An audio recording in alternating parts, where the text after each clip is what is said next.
Lauréats de l'édition 2025 du Govaton ont été récompensés à 3 prix d'excellence, 4 prix d'encouragement qui couronnent des solutions innovantes au service d'une administration plus performante. Le Premier ministre Ousmane Sonko promet d'accompagner ses talents à Ramdawa. Une grande journée de consécration a réuni à la primature ces talentueux jeunes porteurs de projets. Ils se sont illustrés au Govaton édition 2025. Le concours place l'innovation au service d'une administration moderne et efficace.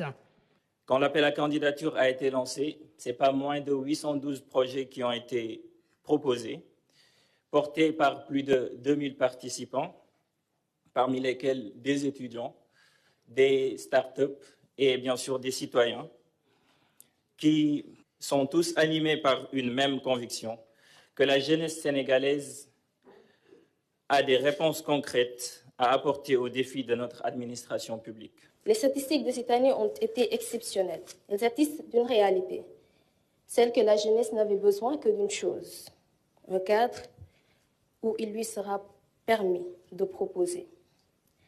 Ainsi, au-delà d'un simple concours, le Govaton s'est présenté comme un dispositif d'accompagnement et un véritable levier d'engagement citoyen. Au cœur des innovations, le numérique.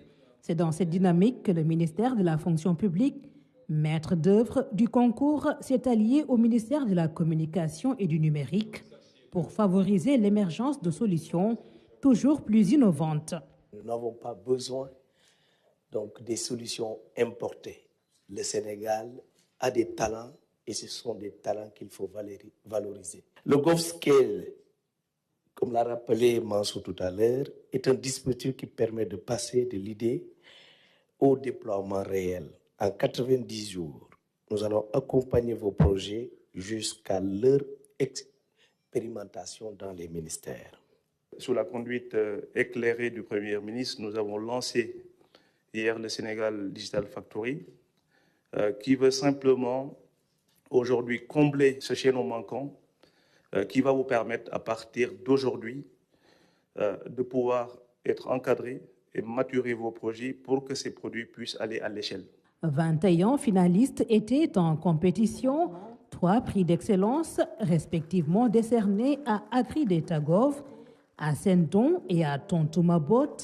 Ces solutions répondent à des enjeux concrets, gérer les intrants agricoles, suivre en temps réel les poches de sang et fournir un assistant vocal intelligent aux usagers.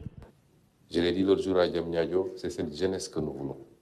Une jeunesse qui invente, qui crée, qui anticipe, qui n'attend pas tout de l'État. Parce que jusqu'au moment où vous avez conçu ou progressé dans vos idées, vous n'aviez pas attendu l'État et vous n'avez rien reçu pratiquement de l'État. C'est cette jeunesse que nous voulons. Nous voulons que les Sénégalais croient à notre capacité à dépasser même sur certains aspects. En matière scientifique ou d'innovation, on parle de leapfrogging. Vous pouvez leapfrogger, vous pouvez sauter des étapes. Et c'est ce que nous attendons.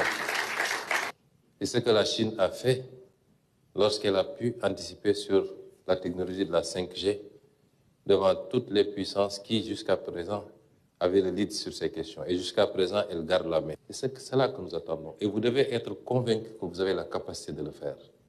La science n'appartient à personne. Le Premier ministre a toujours apporté un soutien constant au concours. Il le réitère et engage le gouvernement. Et chacun des ministres membres du gouvernement recevra l'instruction d'accompagner les jeunes, et particulièrement ceux qui innovent dans les secteurs qui sont les leurs, de les accompagner dans le financement, dans l'encadrement, dans la mise à disposition des moyens. Et donc le coaching est important. Je superviserai moi-même le suivi et le respect de ce délai de 3 mois. Le Govaton bénéficie aussi d'un grand soutien des sponsors. Ils ont sorti le chéquier pour récompenser les prix d'excellence et les 4 prix d'encouragement, des chèques de 3, 5, 10 et 20 millions de francs CFA.